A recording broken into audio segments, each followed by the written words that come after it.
I want you to understand what the silence felt like. But first, you have to understand why I ran. I had left my young daughter at home, tossing on her mat, writhing under an affliction that had tormented her since she was small. This map of the ancient Levant outlines the problem. I am a Syrophoenician woman, a Canaanite, living on the coast in Tyre. For 1,000 years, the Jewish understanding of God had drawn a strict border, placing my people entirely outside his concern. But traders passing through brought stories of a Jewish rabbi named Jesus who ignored those old borders. When I heard he was in the region, I didn't stop to calculate whether a woman like me had the social standing to approach him. My child was suffering, and I believed he could fix it. So I ran. I found him on the road and yelled out over the crowd. I begged for mercy. I told him my daughter was severely oppressed by a demon, laying my desperation bare in public. He did not answer me a word. My petition hung in the air between us. The man with a reputation for healing the broken met my screaming need with an unbroken silence. It forces a choice. When you break every rule to ask for salvation and are met with a total vacuum, do you accept the rejection and walk away? That silence quickly filled with social pressure. His disciples moved in close to him, murmuring. They told him to send me away because I was crying out after them. They were managing me like a nuisance, an inconvenience to their journey. The normal human reaction to being treated as a pest is to retreat.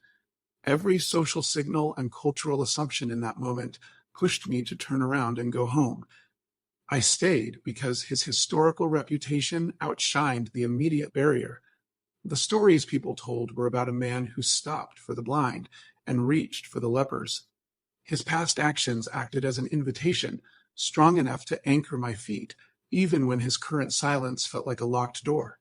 He stopped, turned, and finally spoke. He said he was sent only to the lost sheep of the house of Israel. Look at this diagram, and you can see the sharp boundary he drew. These are two distinct histories. He outlined a specific priority to his mission. By birth, blood, and history, I fell into the wrong circle, disqualified from his grace. I didn't try to argue his theology or demand equal rights. The weight of what I needed, compared to the distance between us, simply made my legs give out. I dropped to my knees in the dirt and said the only 3 words I had left. Lord, help me. True desperation lacks the energy for social pride. When you face this kind of exclusion, it strips you down to nothing but a raw, humble demand for grace. Then he delivered a statement that should have ended it all. He told me it is not right to take the children's bread and throw it to the dogs. The specific word he used was kainaria.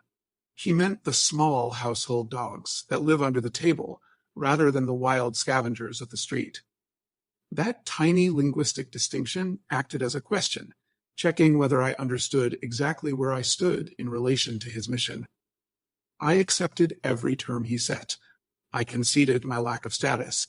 I agreed he had a table, set specifically for the children. But I also knew the mechanics of a table. I replied, "Yes, Lord, yet even the dogs eat the crumbs that fall from their master's table." I required only the overflow. The solid block represents his primary mission. Because that bread is infinite, the overflow, crumbs falling into the negative space, reaches the outsider without reducing the children's portion. I didn't need an equal seat at that table. His leftovers could save my world. Barrier-breaking faith operates within the exact boundaries you are given, finding a loophole of grace without needing to tear down the walls. The tension broke instantly. I watched his face shift to profound satisfaction, like a person who had found exactly what he was looking for. I had defined myself by my smallness, an unentitled Gentile asking for scraps. He looked at me and said, "O woman, great is your faith."